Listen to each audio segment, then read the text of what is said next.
Rob, first of all, congratulations on becoming Wales' new intermediate manager. I must imagine it's a proud moment.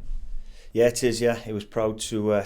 It's always proud to play for your country, and given the opportunity now to manage the intermediate groups is another proud moment for myself, and one I'm really looking forward to. Was that a turning point for you? The fact that obviously you are a proud Welshman, played over 41 games for Wales, and now the chance to manage the next generation. Yeah, that's right. There's been some great players come through the intermediate groups, and again we've got some good young talent coming through the age groups, particularly the 19s as well. So it's exciting. Looking forward to that.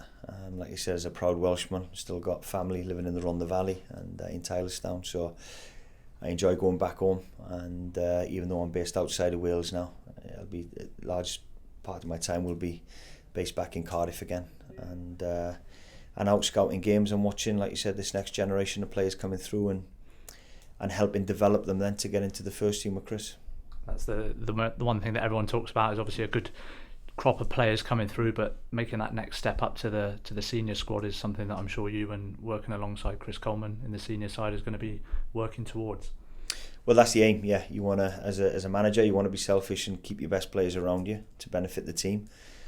But ultimately, if I've done my job well, then I'm developing, I'll continue to develop the players through from the 17s, 19s up to the 21s, and then into Chris's first team. That's the aim. That's why we have these age groups. That's why we try to keep that transition as smooth as possible from the 17s all the way through to the 21s, so that when they step into the first team with Chris, it's not a major shock for them, and they're used to the culture that's been created. So that's the aim, to develop them all the way through to Chris. And I'm sure you're going to want to touch on your experience that you've had, not just as a player, but as a manager in the Football League as well, to nurture these players. Yeah, I went for the job 5 years ago and lost out. So having been given an opportunity again now, I've gone away and had 3-4 years managerial experience, and it's certainly going to hold me in good stead for this job. Just finally, what are the aims in the short term, but the long term as well? You've got a 4-year contract now, which is going to cover the next 2 qualifying campaigns.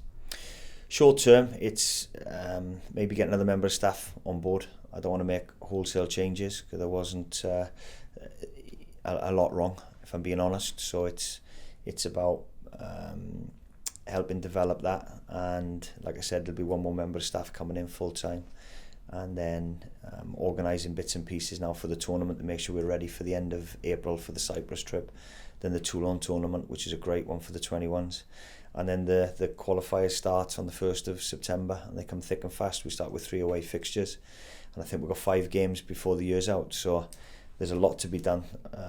Continuing to build on the relationships we've got with academy managers to make sure that when they give us the best players that they're being well looked after like they have been, and continuing to build those relationships. So short term, there's a lot of work to be done, and long term is to continue to develop these players for Chris and hopefully get a team to a major tournament.